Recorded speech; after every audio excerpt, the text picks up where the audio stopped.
Mesdames et messieurs, bonjour, bienvenue dans cette deuxième partie de review mensuelle. J'espère que vous allez bien et ça me fait plaisir de vous voir aujourd'hui pour vous parler de mes lectures. Ça fait maintenant un peu plus de 2 ans que j'ai ouvert cette chaîne et je vous avoue que c'est mon petit plaisir hebdomadaire de tourner ces vidéos, de vous parler, de vous partager de ma passion et de vous lire en commentaire. Donc si vous voulez me soutenir, si vous voulez soutenir un créateur, eh bien n'hésitez pas à liker cette vidéo, à la partager, à vous abonner et à me parler en commentaire. Je vous répondrai avec le plus grand plaisir.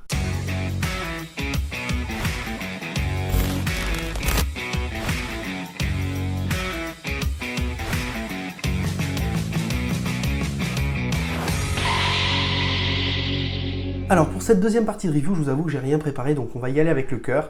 Et on va surtout commencer cette review en finissant la partie iComics que j'ai laissée la semaine dernière. J'ai continué la série Tortue Ninja puisque je m'étais arrêté au tome 9 et avec Prof Geek, on a fait une vidéo sur débuter les Tortues Ninja que je vous invite à aller voir si vous ne l'avez pas vu. J'ai donc continué le tome 10, le tome 11 et le tome 12, et malheureusement, pour en parler, je ne peux pas faire autrement que de vous spoiler, donc je vous invite, si vous êtes en retard sur la série, à me rejoindre à ce timer-ci. Donc depuis le tome 9, eh bien, Shredder est décédé, est mort au combat contre Splinter. Splinter a repris les rênes du clan Foot, et grosso modo, c'est ce qui se passe, et il va y avoir une discorde au sein de la famille, et premièrement, c'est du réchauffé. Ça me dérange parce que une discorde au sein de la famille, on l'a déjà vu, notamment avec Michelangelo qui partait dans les premiers tomes, et avec Donatello un peu plus tard qui se prenait la tête et qui était en désaccord avec Splinter.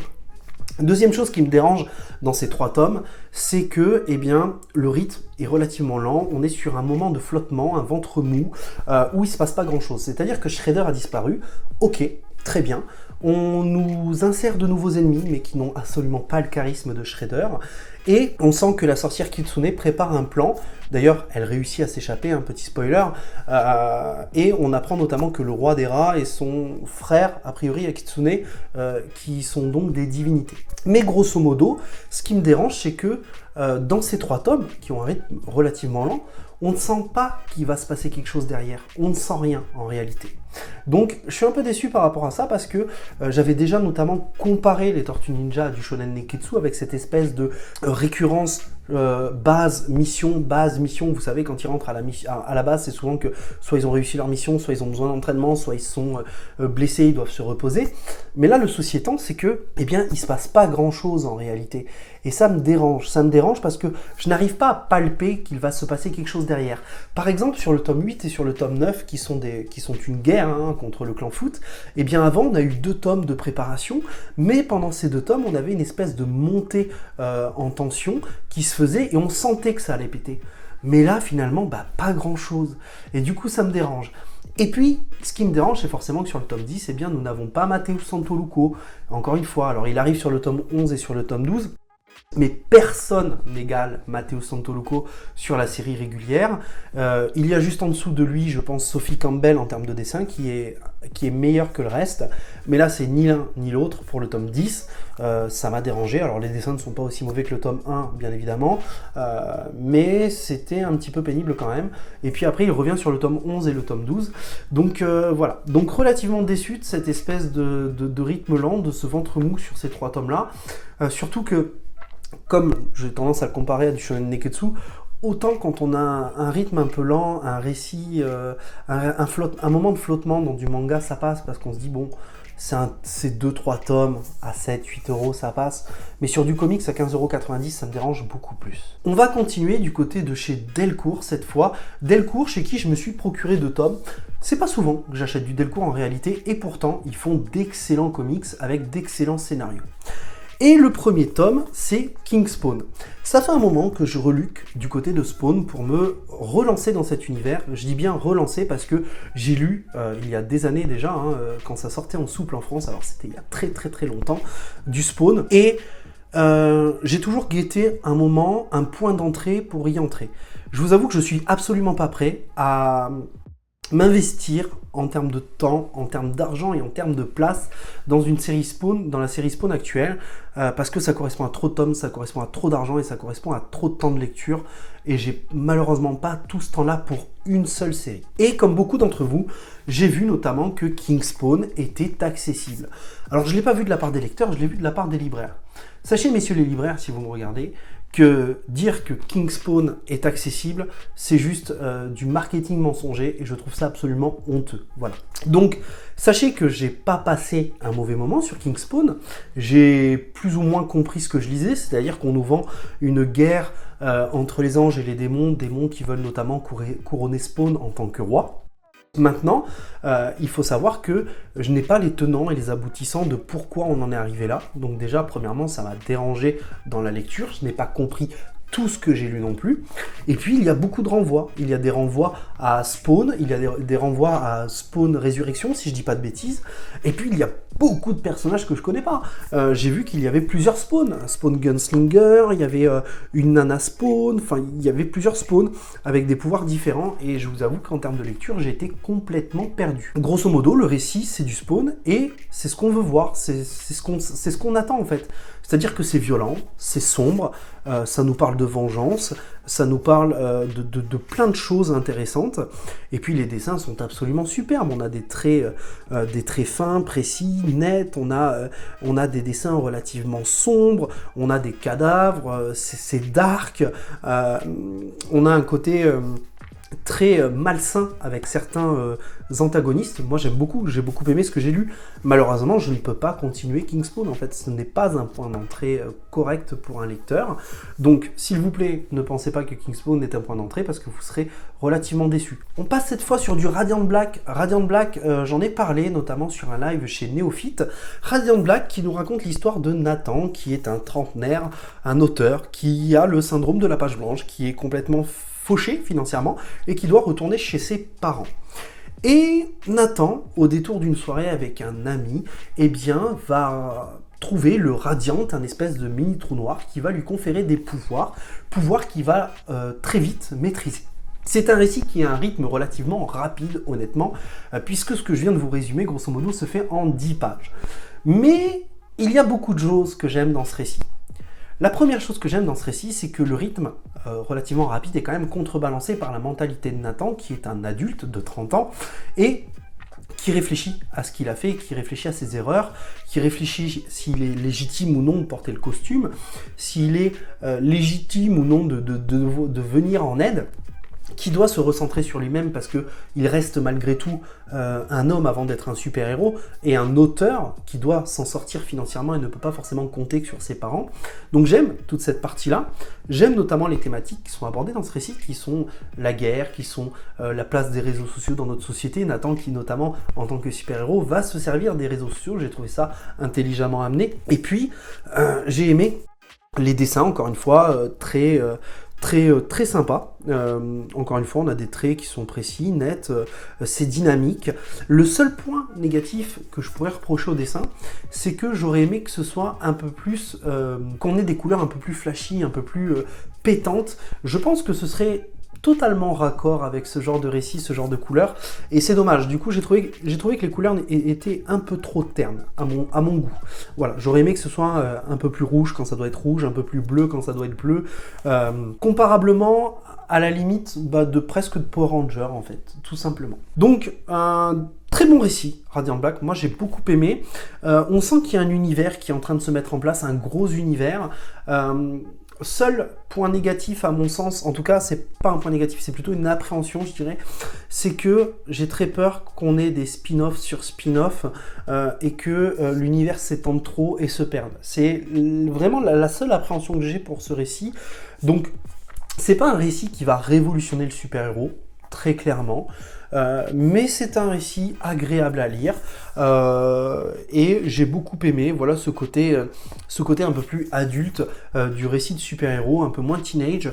Et d'ailleurs, en parlant de teenage, j'ai vu que notamment le récit était comparé à Power Rangers parce que l'auteur a été notamment sur Power Rangers, mais parce que également il y a des couleurs et des tenues. Bon, je sais que dans l'esprit collectif, Power Rangers, c'est très teenage. Alors, d'une part, c'est faux, parce que la série Power Rangers qui est chez Vestron, c'est pas du tout teenage. En tout cas, ça l'est moins que certains super-héros, il faut le savoir. Et deuxièmement, Radiant Black, ce n'est pas du tout teenage. Donc je pense que ça porte plus préjudice à Radiant Black de le comparer à Power Rangers qu'autre chose. Pour ce qui est d'Invincible, je pourrais pas le dire, j'ai lu que le premier tome d'Invincible et ça m'avait pas plu, j'avais pas continué. Donc voilà. On va continuer du côté de chez 404 Comics et cette fois avec 2 récits également. Le premier c'est Zombie World, puisque je m'intéressais notamment au travail de Mike Mignola. Pour ceux qui parlent sur Discord, et je vous invite à venir sur Discord, on parle de comics, on parle de manga, on parle de séries, on parle de films, on parle de musique. Et si vous êtes un néophyte, notamment en comics, eh bien vous pourrez trouver plein d'aides pour commencer différentes séries. Donc n'hésitez pas, le lien est dans la description. Et vous le savez, pour certains, ça fait un moment que j'hésite à commencer Mike Mignola et notamment les Deluxe. J'en avais parlé notamment avec Comics du Prof, excellente chaîne YouTube, je vous invite à aller la voir également. Et c'était chez 404. Moi personnellement, j'aime beaucoup les récits de 404, si ce n'est Big Girl que j'avais pas trop apprécié honnêtement. Et finalement, j'ai été relativement déçu à la lecture de ce récit. Ce récit, c'est un hommage à la franco-belge, très clairement, on le sent. Voilà, on a des dessins un peu plus ronds, un peu plus cartoony, on a des expressions faciales relativement européennes, je trouve. On a des couleurs oldies, mais de toute façon c'est logique puisque le récit est relativement vieux. Je ne sais pas de quand il date, mais il est quand même relativement vieux. Et oui, c'est un hommage à la franco-belge, on peut le dire. Et ça, c'est pas pour me déplaire, hein. Les dessins oldies, moi vous le savez, j'aime ça. Maintenant, le souci que j'ai avec ce récit, c'est le scénario, le rythme et l'ambiance en fait. Le rythme, beaucoup trop rapide. En fait, ce récit raconte tout et rien en réalité. C'est-à-dire que on arrive à la fin, on ne s'attend pas à la fin, et est-ce qu'on peut considérer ça comme une fin? Je ne pense pas, d'une part. Ça, c'est la première chose. En termes d'ambiance, c'est pareil, je vous avoue que je n'ai pas ressenti d'ambiance particulière. C'est-à-dire que le récit est presque vendu comme un comics d'horreur, alors qu'en réalité, ce n'en est pas. Je dirais que ça balance un peu plus du côté du fantastique, et encore que, en réalité, ça n'en a même pas réellement les codes. Donc j'ai été un peu déçu par rapport à ça, mais surtout, ce qui m'a dérangé, c'est que dans le scénario notamment, eh bien, il n'y a pas de mystère. C'est-à-dire que, je vous dis n'importe quoi, mais grosso modo, un zombie va sortir d'une tombe, par exemple, et le personnage principal ne va pas s'étonner, et ça va mettre, et sa réponse va mettre en évidence quelque chose, en fait. Et du coup, tout est une évidence pour les personnages, il n'y a absolument pas de mystère. Et je me suis tout simplement ennuyé à la lecture, honnêtement. Je sais pas. Je sais pas, c'est trop rapide, ça va trop vite, ça aurait pu être plus sympa en plus de chapitres, je pense. Mais là, très clairement, j'ai pas du tout adhéré à cette lecture. Alors j'en ai parlé sur Discord, hein, il y en a qui ont aimé, d'autres qui n'ont pas aimé. Moi, je fais partie de ceux qui n'ont pas apprécié Zombie World, très clairement. On va passer du côté de We Live. We Live tome 2, l'ère des Palladions. Je vais éviter de vous spoiler, donc, mais sachez que si je fais une bourde, ne m'en tenez absolument pas rigueur. Donc si vous ne voulez pas voir que je vous parle de We Live tome 2, passez votre chemin et rejoignez-moi à un autre timer.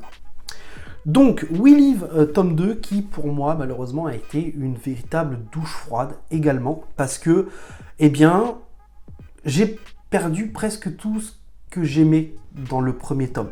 C'est-à-dire que dans le premier tome, et vous pouvez retrouver cette vidéo juste ici, je disais notamment que l'ambiance était très comparable à Ghibli, à Final Fantasy, notamment pour ses dessins, mais pas que.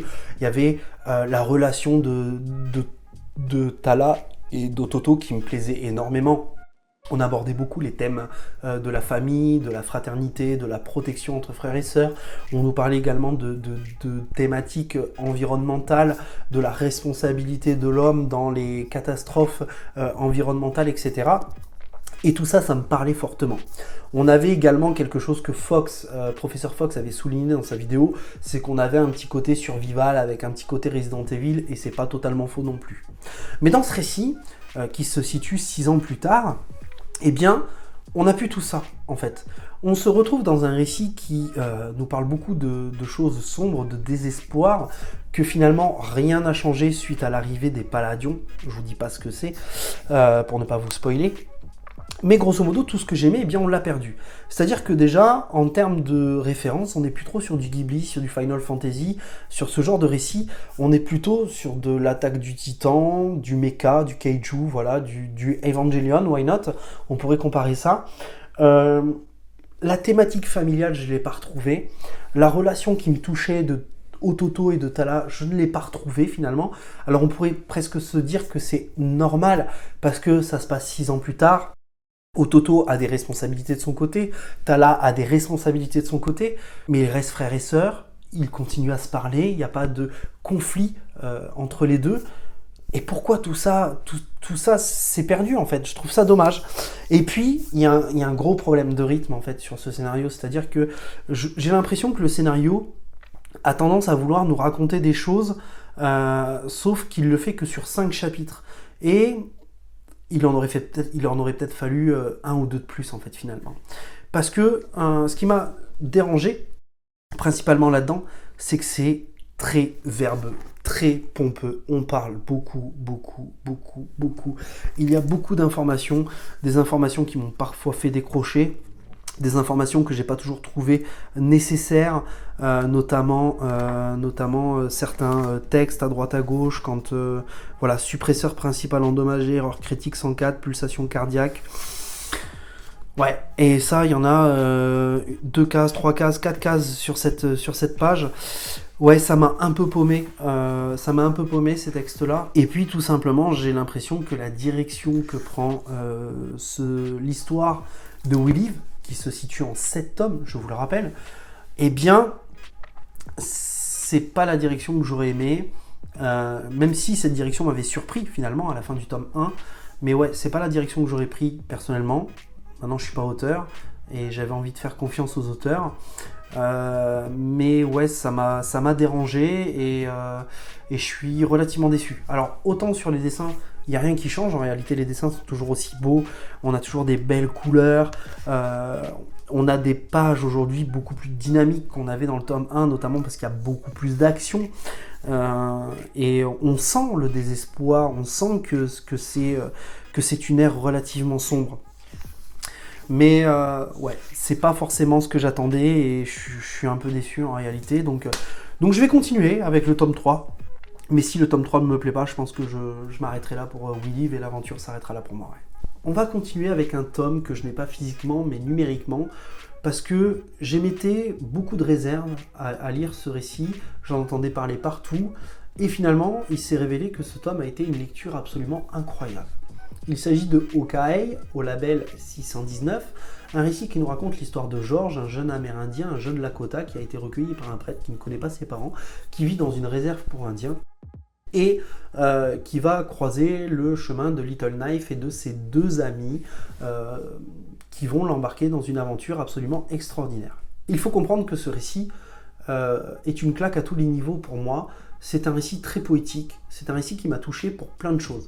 D'une part, parce qu'on parle de thématiques absolument intéressantes, que ce soit le racisme, que ce soit la crise identitaire vis-à-vis de la culture, vis-à-vis de la religion, de notre rapport à l'environnement. Vous savez, le fait est que les Indiens et que certaines religions notamment pensent que une pierre a une âme, qu'un arbre a une âme, que le vent, etc., etc. Et puis, on nous parle également de génocide, du génocide des Indiens, on nous parle de vengeance, et on nous parle de la méchanceté de l'être humain aussi, de l'être humain et de ce qu'ont fait notamment les Américains en arrivant sur le sol des Indiens. C'est un récit qui est criant de vérité, qui est criant d'humanité et qui est criant d'inhumanité à la fois. C'est un récit qui m'a touché sur bien des points et qui m'a fait verser ma petite larme à 2 reprises, très honnêtement. Tant c'est un beau récit, bien écrit, et qui m'a totalement embarqué. Donc il m'a embarqué par rapport à son histoire, il m'a embarqué par rapport à ses thématiques, et il m'a embarqué par rapport à ses dessins. Ces dessins sont une véritable claque, c'est contemplatif, les planches sont époustouflantes de détails, et nous offrent un véritable bol d'air frais. Et puis ce que j'ai aimé notamment, c'est ces couleurs, ces jeux de lumière incroyables qui font baver. Et puis les dessins, tout simplement, nickel, que ce soit les personnages, les animaux, les expressions des visages, ça a été incroyable. C'est un comics qui a réussi à véritablement me faire voyager.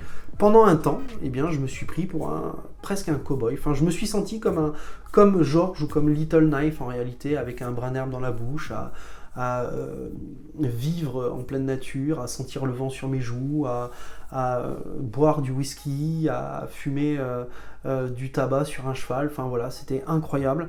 Et c'est sûrement l'une de mes meilleures lectures de l'année, très clairement. Et je ne peux que vous recommander OKA.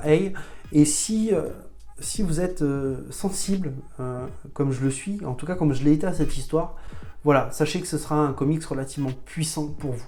Mais c'est une claque à tous les niveaux, ouais. J'ai adoré. Et incroyable, rien que d'en parler, j'ai les émotions qui montent. C'est vraiment ce comics est d'une puissance mais indescriptible. Putain, j'ai les larmes aux yeux, c'est ouf.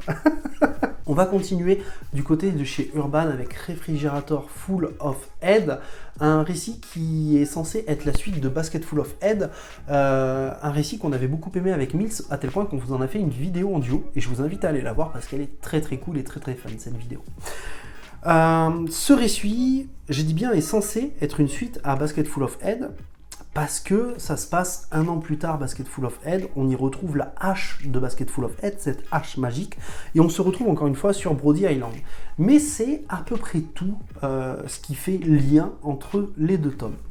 Ce que j'avais notamment apprécié dans Basket Full of Head, c'était notamment le fait que le récit faisait référence aux slashers des années 70, 80, même 90, et assumait complètement ce côté slasher.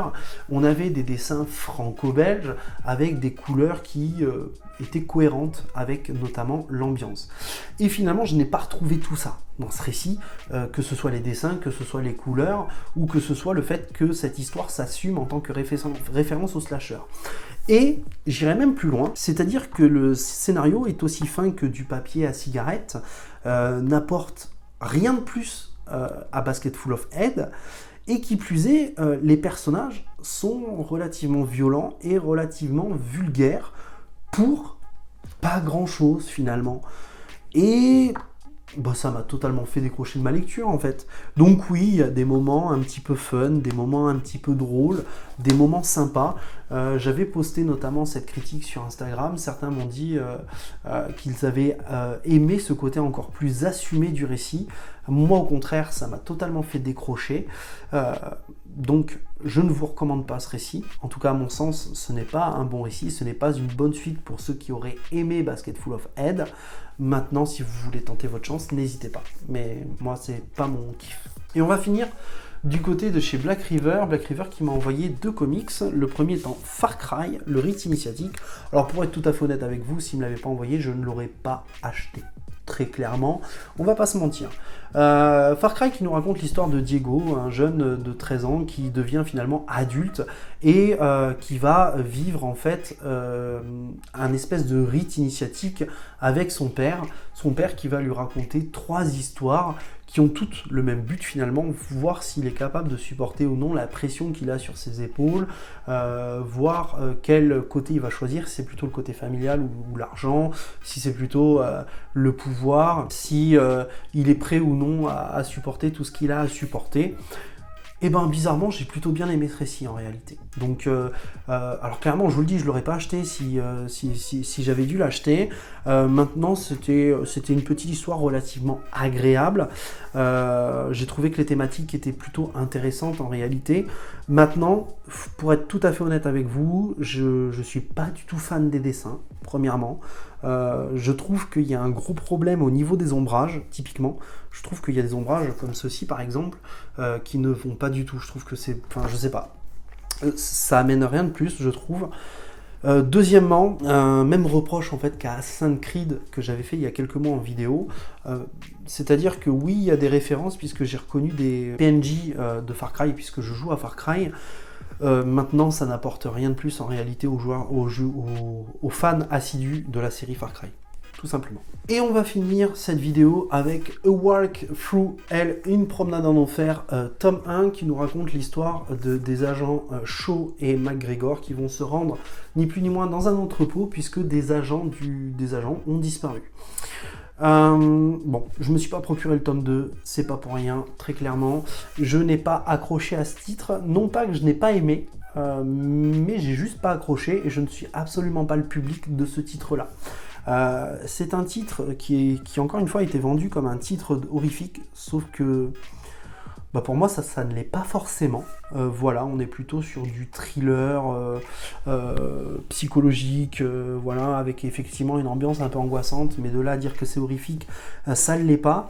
J'ai pas forcément accroché au scénario, j'ai pas forcément accroché au dessin, j'ai pas forcément accroché à grand chose, si ce n'est un point que je retrouve relativement fort dans le comics, c'est les thématiques abordées dans ce comics. C'est-à-dire qu'on va nous parler, encore une fois, de la place des réseaux sociaux, on va nous parler du racisme, de la suprématie, et je trouve que c'était, pour le coup, très intéressant. Donc, pas mauvaise lecture, mais finalement, j'en ai pas grand-chose à dire, parce que, juste c'est pas pour moi en fait, c'est juste pas pour moi. Je suis pas non plus un grand fan de Garth Ennis. J'ai pas lu tous les The Boys, j'ai lu Crossed, c'était cool, mais j'ai revendu le tome parce que avec un enfant aujourd'hui à la maison, je me vois pas garder ce tome là dans ma bibliothèque, très clairement. Et ouais, juste ça n'a pas réussi à me convaincre, tout simplement. Voilà, j'espère que cette petite review en 2 parties vous aura plu. N'hésitez pas à me dire en commentaire ce que vous avez pensé de mes avis, si vous êtes d'accord ou non avec moi. Peut-être que je suis passé à côté de quelque chose, d'un titre que je n'ai pas forcément aimé ou auquel je n'ai absolument pas accroché. N'hésitez pas à liker cette vidéo, à la partager, à vous abonner, à me soutenir de la façon dont vous le voulez. Si vous voulez nous rejoindre sur Discord, sachez que vous êtes les bienvenus. On est un peu plus de 300 maintenant. Je vous dis à la semaine prochaine. J'ai pas encore tourné la prochaine vidéo, il faut que je m'y mette. Prenez soin de vous et n'oubliez pas, hein, de grands comics impliquent de grandes lectures. Ciao tout le monde!